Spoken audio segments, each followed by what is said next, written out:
WWE Fan 1993 with The World is Watching. Hey everyone, it's WWE Fan 1993 here with you with a very special video. This is episode 1 of my look at the Attitude Era pay-per-views. I started this journey about 2 months ago where I started watching the beginning of the Attitude Era. I started with Raw's War December 12th, 1997, I believe, and I'm all the way now on my way towards WWF King of the Ring 1998. So I'm very excited to take you guys along on this journey with me. We are going to be going over WWF Over the Edge in Your House 1998, a great pay-per-view from May 1998.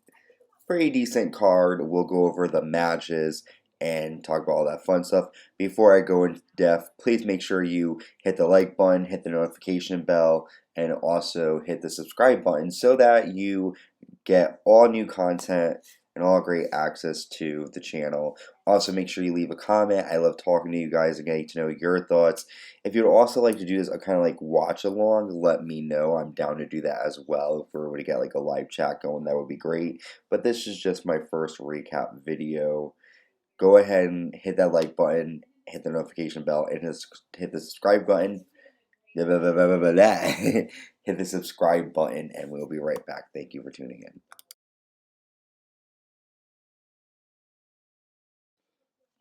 in. Okay, welcome back. So let's just dive right into WWE Over the Edge in Your House 1998.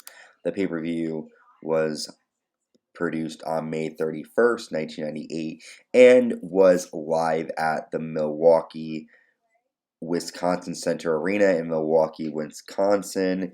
This was one of those sort of summer months where things were kind of simmering in the WWE Universe.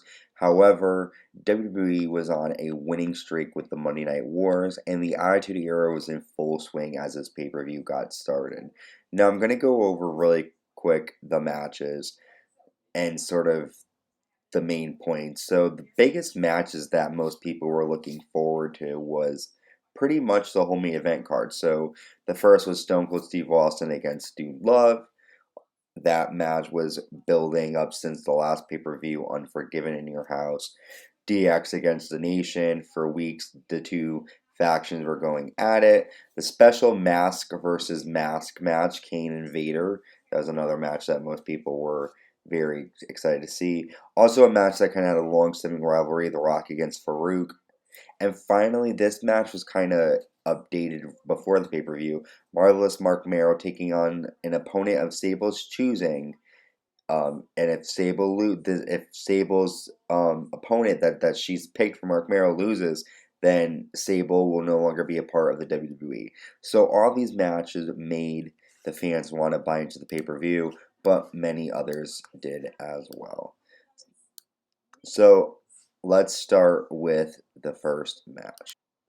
So the first match on the Over the Edge in Your House card was the tag team match. It was the Disciples of Apocalypse, the team of 8-Ball and Skull with their partner Chains, against a team of Elodie 2000, Animal Hawk, with Sonny and their recent sort of buddy, Puke Darren Drozdov, who was known for being able to puke on spot. So this match, the rivalry was kind of simmering since probably around the beginning of May, and LED 2000 and the DOA were finally going to meet head to head. And to be honest with you, this match was kind of underwhelming. A lot of the fans were chanting, boring during the match.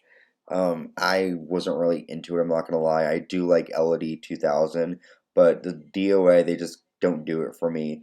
But the match came to an end when LED hit a running body slam and got the pinfall. The match was 9 minutes and 57 seconds, so it was a pretty long match. I could tell the fans were getting kind of tired by it, you could tell, but that's just what it was, and that is what happened.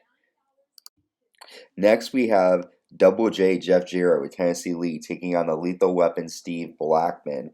Pretty much, these two men have been a thorn in each other's side since probably March of 1998, and they were going to duke it out to see who would be the winner. Now, in this particular match, Steve Blackman used his nunchucks on Jeff Jarrett. However, Tennessee Lee was able to get involved and allow Jarrett to use the, I think it was Tennessee that used the chucks on him, and Jarrett was able to get the pinfall on Blackman. It was a pretty good match.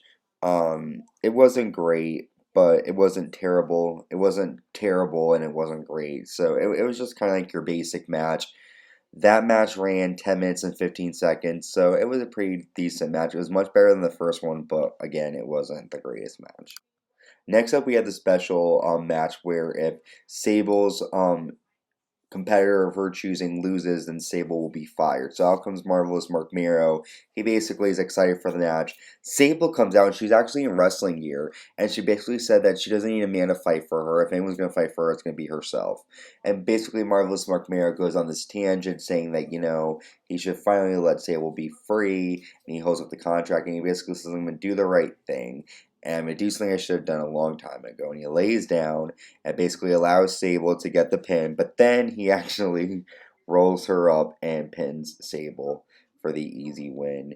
And then he basically taunts Sable, and Sable leaves the ring sad. This is supposedly the last time we were going to see Sable in a WWE ring. It was a funny segment. It could have been produced a bit better. It was only a 20-second match, so it was pretty short for sure. But it gave the fans what they wanted. They wanted to see Sable, but now we're going to see a storyline issue really going to be gone from the WWE. Next, we have the special 3-on-2 handicap match. It's a team of Justin Bradshaw and Taka Michinoku, the light heavyweight champion, taking on the team of Kaientai, which is Dick Togo, Men's Teo, and Sho Funaki with Mr. Yamaguchi-san. Kaientai was, as Jim Ross called them, basically a street gang in Japan, and they just annihilated Taka Michinoku and Bradshaw whenever they could. And this match was a very good match, surprisingly, based on the other matches on the card. I didn't really have a lot of thought to it, but there was a lot of action.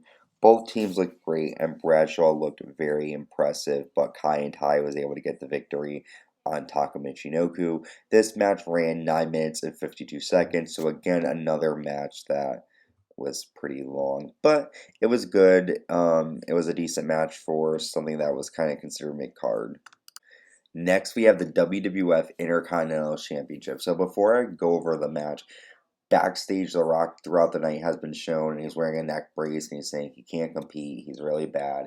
And basically, Sergeant Slaughter has said that if he doesn't compete, then he's going to strip him of the title. So The Rock comes out, and he has to defend his Intercontinental title against the former Nation leader, Faarooq. This match has been brewing since WrestleMania 14 after The Rock kicked Faarooq, the former leader of the Nation of Domination, out of the Nation, and The Rock took over and became the Nation's new leader. And Faarooq basically claimed that he made The Rock, and finally these two are going to go head-to-head. It was a very decent match.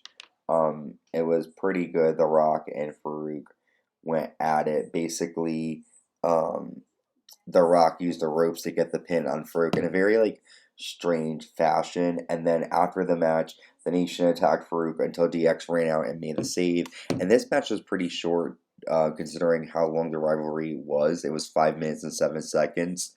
But it did make both men look good. The Rock looked good, Faarooq looked great, and it was a decent Intercontinental title match. But that was Rock versus Faarooq. Next up, we had the special mask versus mask match, and it was between the man they call Vader and Kane with Paul Bearer. Now, Kane recently was revealed to be Paul Bearer's actual father, which means that Paul Bearer had to sleep with The Undertaker's mother. And there was a lot of drama going on, and basically Vader and Kane were going at each other's throats. Vader got involved in the Unforgiven Inferno match the month prior, so these two were bound to face off, and the match was made where the loser would have their mask taken off. It was a pretty decent match. There wasn't great going on here. The only cool thing that was pretty decent was when Vader hit Kane with the crutch, but basically Kane got the tombstone, and he got the pin. The match was 7 minutes and 20 seconds. And after the match, Kane put the mask on Paul Bearer, and Paul danced around, and Kane and Paul Bearer left. So it was a good match, but nothing spectacular. 7 minutes, 20 seconds, but also Vader was unmasked. So it was a pretty decent match. Next up, we have the 6-man tag match.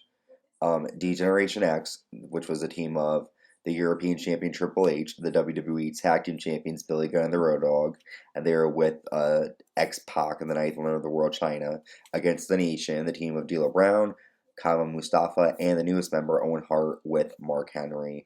These two have been going at it ever since Owen Hart joined the Nation, and back and forth throughout Raw, and it was a pretty long match. The fans were not into this one at all. They were chanting boring. I wasn't into this one either. Owen Hart hit Triple H with a pedigree to get the win. The match was pretty long too. It was 18 minutes and 33 seconds. And if they did more, I think that match would have, that time limit would have stood the test.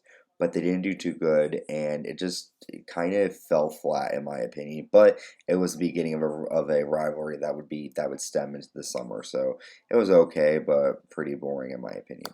Before we get into our main event, make sure you subscribe, hit the like button, and hit the notification bell for new content. It is great to get to know you all, so make sure you comment and join the community. We are all WWE fans here, especially if you are the Attitude Era fans. You will like all of my content because I will be going over numerous Attitude Era pay-per-views. This is just episode 1, Over the Edge. The next episode will be King of the Ring 1998. I will let you all know with the video soon when that one will be posted. But make sure for now you subscribe, hit the like button, hit the notification bell. I really appreciate it. Thank you. And here we are. We are at our main event. It is a WWE Championship on the line. Basically, the deck is stacked against the WWE Champion Stone Cold Steve Austin. In this match, you have Gerald Briscoe, who is the guest timekeeper. The guy who's going to ring the bell. You have Pat Patterson, who is the guest ring announcer. You have Vince McMahon, who is going to be the special guest referee. And Stone Cold Steve Austin will be defending his title against Dude Love. Dude Love and Austin competed at Unforgiven the month before.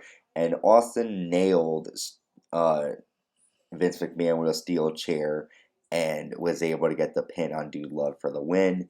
This time, Vince McMahon planned on ruining things for Stone Cold, and he was going to make sure that Austin was not going to leave Over the Edge as champion. And The Undertaker came out, and he basically was enforcing the law. He wanted to make sure that Vince McMahon was not going to screw over Stone Cold in this match. There's a lot of outside interference going on. Dude Love made himself look great. Austin looked great. The end came after Dude Love hit Vince McMahon with a chair. The Undertaker hit a chokeslam on Pat Patterson and Gerald Briscoe and put them through an announce table. Basically, Austin hit the stunner on Dude Love, and he used Vince's hand to count the pin. Also, during this match, they fought alongside the cars for the entrance ramp, which I thought was really cool. I love when WWE does the themes for the different pay-per-views. But this match was great. It was 22 minutes and 27 seconds. It was a very good match. Austin and Dude Love looked great. The hardcore element was great, and it was just great for the Attitude Era. How many times have I used great? Probably numerous times. So thank you for tuning into the Attitude Era series. This is episode 1 on Over the Edge in Your House. Episode 2 will be WWE King of the Ring 1998. That's going to be a great pay-per-view known for its infamous Hell in a Cell match. If you want to see more, make sure you subscribe. I posted this on Facebook as well.